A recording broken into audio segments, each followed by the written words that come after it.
and welcome to our special coverage of the COVID-19 situation. I'm Roy Subir Counts. New Zealand is in total lockdown. Now, this is something which no New Zealander has ever experienced before.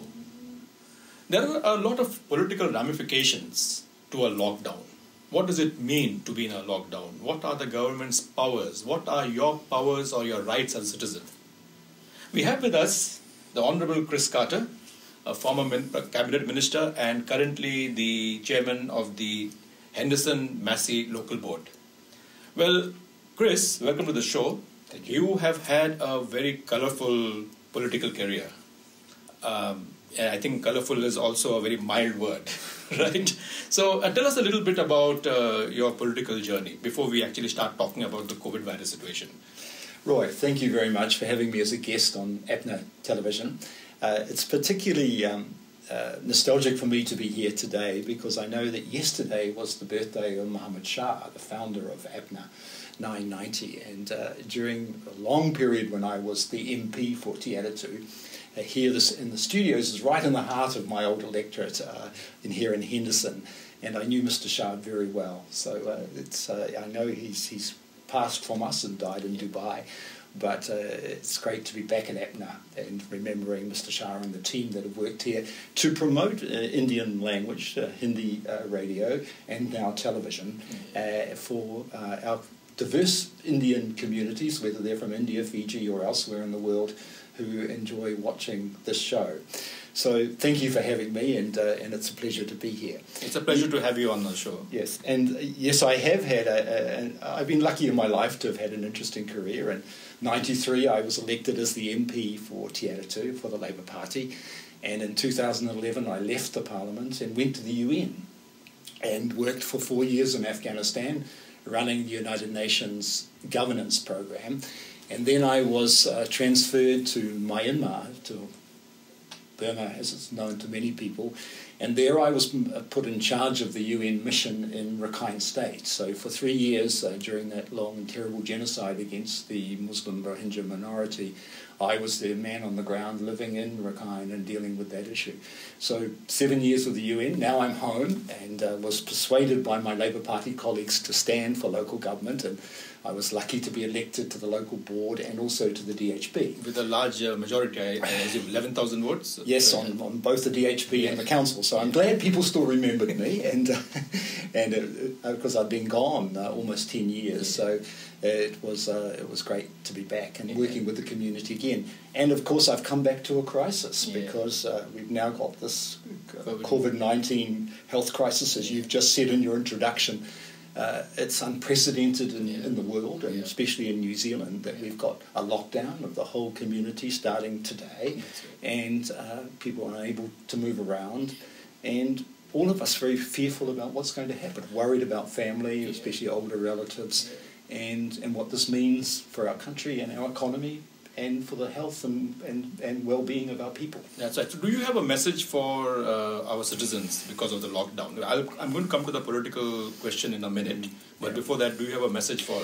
Yes, I think that the government and community groups, including APNA, have been very strong in your messaging about this is a temporary measure to try and keep people safe, to avoid our health system being overrun by acute medical cases, where only a small number of people globally are being having to be admitted as acute patients to hospitals, but nevertheless, while statistically it's only about between 5 and 1%, that still would overwhelm the health services of any country. So it's keeping your safe distance, washing your hands, and trying to flatten out the curve. We all heard about this curve. We want it nice and flat so that everybody who needs to go to hospital, who might need to go on a ventilator, is able to do so.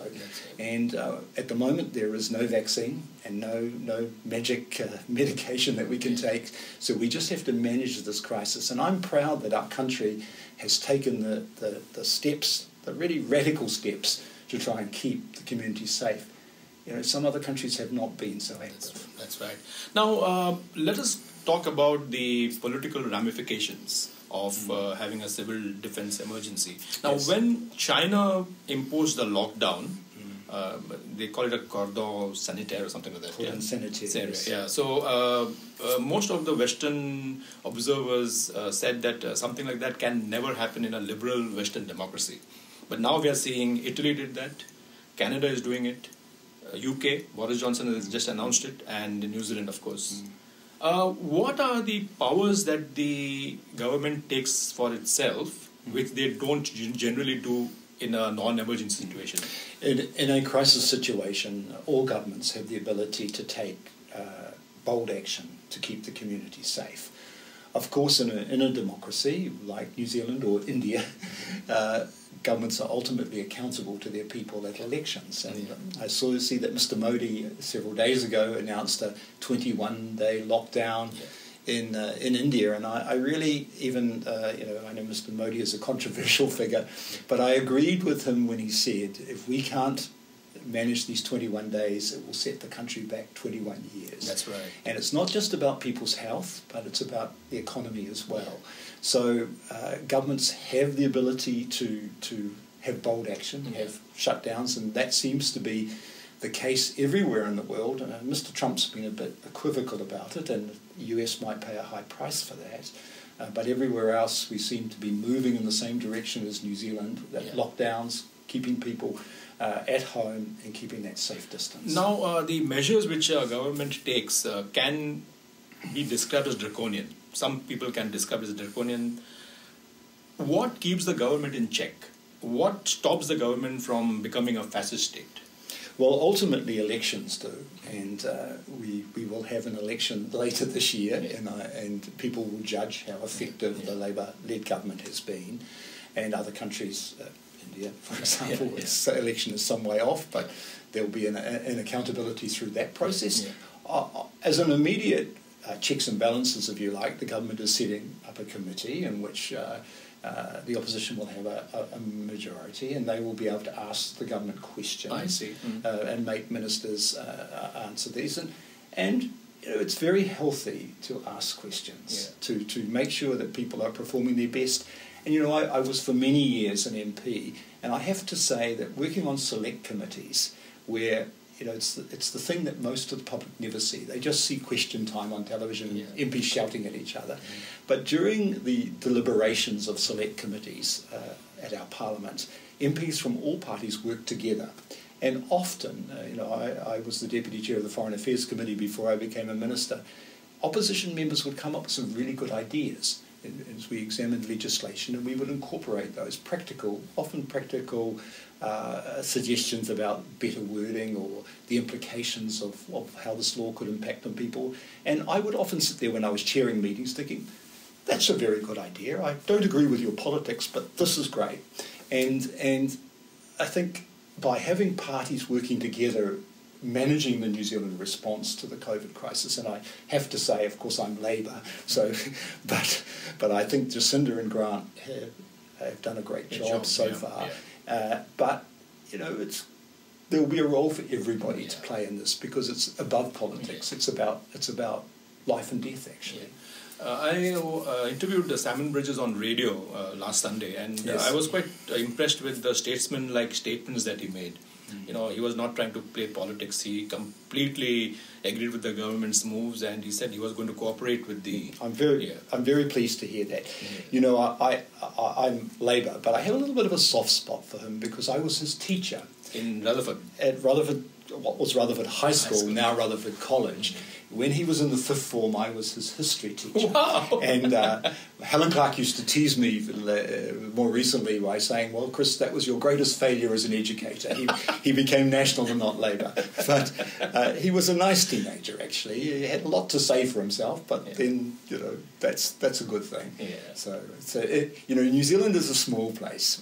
And we often joke here about 1 degree of separation. And when I was working in Myanmar and I saw that he had become the leader of the National Party, I thought it reminded me again what a small place it is in New Zealand, that I had been his teacher and he'd been my student. Amazing story, Chris. That's really wonderful to know that.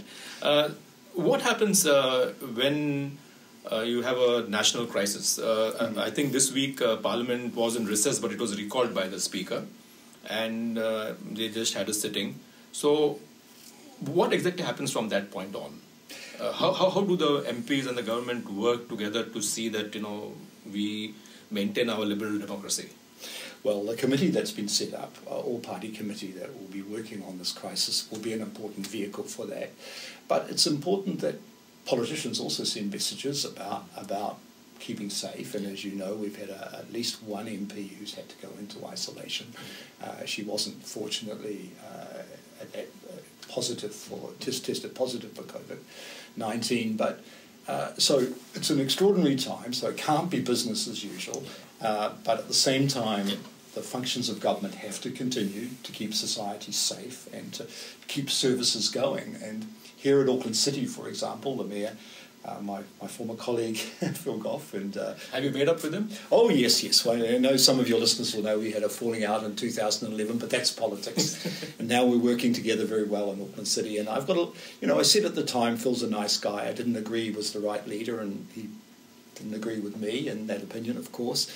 But I think he's doing a good job as Mayor. And he gave a message out 2 days ago on behalf of the council saying, the critical thing for the Auckland City Council now, we've closed a lot of facilities, is to make sure that the water supply is functional and healthy, wastewater is being dealt with, that basic transport for key workers in the health sector and so on is operating, and that rubbish waste is gotten rid of. Those basic key services that have to continue to keep people safe. And so I guess central government too is honing down into what are the essential services that have to keep the country ticking over and safe. And that rather dramatic $12.1 billion rescue package is part of that. I think that we'll see some more actions from the government in the future. So in a way, it's above politics. We're down to basics now. It's about keeping people safe. Yeah. Now that we are under a civil defense emergency, most of the powers rest with the central government. Correct. How do local governments, especially local boards, how do you work with the central government in such times of crisis? Well, very much we take the leadership of the country as our direction. As I just said, Mr. Goff, as the Mayor of Greater Auckland, has given direction about the importance of keeping basic services going, but at the same time also sending a message about closing places where people can congregate. And there are 10,000 or so people that work for Auckland City. As many as possible are now working from home, and so local government. To answer your question simply, local government is part of a connection from central government to local about keeping the community safe but providing basic services. That's right. Now, Chris, you have actually been working with the ethnic community, and when I say ethnic, I mean in our context, the Indians and Pakistanis and the people from the subcontinent. And we're going to talk about a little more about your subcontinental visit a little later. Yes. But one of the things, and I may be wrong in my assessment, but being an Indian, one of the things that we need to do is to follow rules. Now, sometimes, some members of a community may take this a bit lightly, either because they don't understand the language or they don't understand the implications of not following rules. What's your message for them? Well, I think it's very important that everyone follows rules, and one of the great, I think you can't stereotype, and every community has a wide range of people, good, bad, innovative and not innovative. But I think one of the things about South Asian cultures that always struck me as a person who's lived in Afghanistan for 4 years and travelled to India and Pakistan many times, is that there's a sort of dynamic, a very ambitious, independent spirit. and that's a great thing in some respects, but it's hard to follow rules sometimes. And I think everyone has to grasp these rules are for the good of you and your family and the community. So my message is, even if you feel you want to shortchange this and sneak out and break the rule about staying home, don't. That's because right. It's your family and yourself that you're putting at risk. Yeah, we have a word in Hindi. It's called jugaad. Jugaad means taking a shortcut or doing something which is not conventional. Yeah. And in most cases, it's a fantastic, quality to have. Yeah. But Roy, I have to say that's a New Zealand characteristic too. Number it wire. I mean, that's... Yep. Yeah. And when I got the job at the UN, I went straight from the Parliament to Kabul. And the United Nations is a very bureaucratic organisation, and it operates by rules and processes. And I'm a Kiwi, and I wanted to get stuff done, and I found it very frustrating. And I used to joke to my Afghan colleagues that I found it harder to adjust to the UN culture than the Afghan culture, which was about getting stuff done. And so I have a deep sympathy for that Indian characteristic of let's get it done. This is the problem. How do we fix it? This is the opportunity. How do we grab it? But at this time, at the moment, don't take any risks with your health. Very good. Chris, tell us about your stint in Afghanistan. And just before the show, while we were chatting, you mentioned that you often went to India, either in official capacity or otherwise. Mm-hmm. So tell us a bit about your experiences. You have been old India hand. You probably one of the few Kiwis who know a lot about India. You probably have, your knowledge is not surface. I think it's quite deep. You do understand the differences in regions and languages and all of that. So tell us a bit about that. Well, I think I'm one of those many foreigners that have visited the subcontinent and fallen in love with it. That India is such an incredibly colourful, diverse, fascinating place, full of different languages, different cultures, and so on. All your listeners know this well. And in Kabul, I would often have requests from Afghan ministers and governors to visit counterparts in India, because the relationship between Afghanistan and India is a very deep one. The Indian ambassador, who was my good friend in Kabul, invited me once to the opening of the new residence in Kabul, and he had many Afghan ministers, and President Karzai was there and so on. And he gave a fascinating speech, which he described the long 1,000 plus, 2,000 plus years of contact between Afghanistan and India. He said every invasion of India, except for the British, had come through the Khyber Pass. And that Afghanistan and India, Hindustan, he called it, was as Afghans call India, was connected by blood, culture, and to some degree by language. And it is true. You ask any Afghan, and I did this many times, which is your favourite country? And you'd expect them to say the United States or the UK or somewhere. No. Every time I asked that question many, many times, they said Hindustan. They had a complex relationship with Pakistan, that many of them had been refugees in Pakistan, or their families or relatives had during the long periods of conflict in Afghanistan. And they had a sort of love for the Pakistani people, who they sort of thought of as Indians anyway, but they hated the government because they were supporting the Taliban. So India was removed from that. It was all the good bits but none of the bad bits. And so I would often take ministers down. I mean, Haryana, for instance, and Punjab were popular places to go because Afghan governors were very keen to develop agriculture, and some of the agriculture universities in the Punjab and Haryana are the best in the world, really. And I would sit with Afghan ministers and governors. I remember meeting Mr. Hoda, the former chief minister of Haryana, once, and he and the Afghan ministers clicked like this. And I said to my Indian staff, because I had many Indian staff working for me in Kabul, I said, "Oh, Mr. Hoda gets on very well with those Afghans." They said, "Oh, they're all very corrupt, him and them." And later, of course, he was convicted of corruption. So it was again just part of the connection, but also the sense of humour that Indians had, which is sometimes you could describe it as sort of self-depreciating, but I really enjoyed it. Yeah. And so, long answer to your question, I travelled often. I also went to Pakistan quite a lot, to Lahore particularly. When I was a government minister, I had a very nice Pakistani secretary, and his parents lived in Lahore, so I would go and stay with them as well.